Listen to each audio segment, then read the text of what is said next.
மகிழ்ச்சியின் சத்தம் வழங்கும் அனுதின தேவமன்னா. Voice of Joy presents Daily Manna by Reverend A. Benedict. தேவனுக்கு மகிமை உண்டாவதாக. இந்த நாளுக்குரிய தேவ மன்னாவாக ஆகாய் 2ஆம் அதிகாரம் 8ஆம் வசனம். வெள்ளியும் என்னுடையது, பொன்னும் என்னுடையது என்று சேனைகளின் கர்த்தர் சொல்லுகிறார். வெள்ளியும் பொன்னும் நம்முடைய பரலோக தகப்பனுடையதாயிருக்கிறது. பூமியும் அதன் நிறைவும் கர்த்தருடையதாயிருக்கிறது. என்னை கேட்கிற அன்பான தேவச்சனமே, வெள்ளியும் பொன்னும் அவருடையதா இருக்கிறபடினாலே அவருடைய பிள்ளைகளாகிய அவரை பற்றி கொண்டிருக்கிற, அவரை முழு இருதயத்தோடு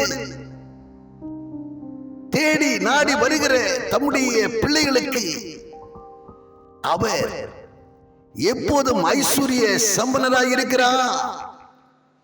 கர்த்தரை தேடுகிறவர்களுக்கோ ஒரு நன்மையும் குறைபடாதென்று வேதம் சொல்லுகிறது. அவர் கொடுக்கிற ஐஸ்வர்யத்திலே வேதனை இருக்காது. அவர் கொடுக்கிற வருமானத்திலே துன்பம் இருக்காது.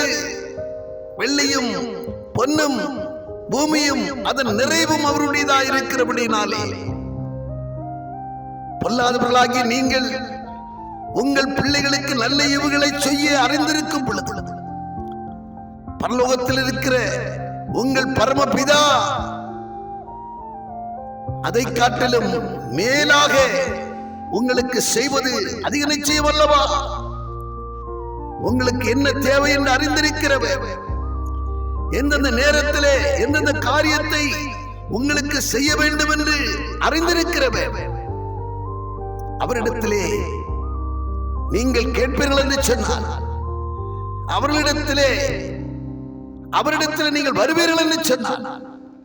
உண்மையாய் அவரை நோக்கி கூப்பிடுகிற யாவருக்கும் அவர் சமீபமாயிருக்கிறார். நீ கேட்கிற அருமையான தேவச்சனமே, மனிதர்களிடத்திலே கையேந்தி நிற்பது போதும். மனிதரையே நாடி அவர்களையே நம்பி நீங்கள் ஏமாந்தது போதும். கர்த்தரை நம்புங்கள், கர்த்தரை தேடுங்கள். நிச்சயம் உங்கள் குறைவுகள் எல்லாம் நிறைவாகும், உங்கள் தேவைகள் எல்லாம் பூர்த்தியாக்கப்படும் என்கிறதிலே கொஞ்சமும் சந்தேகமில்லை. ஆமென்.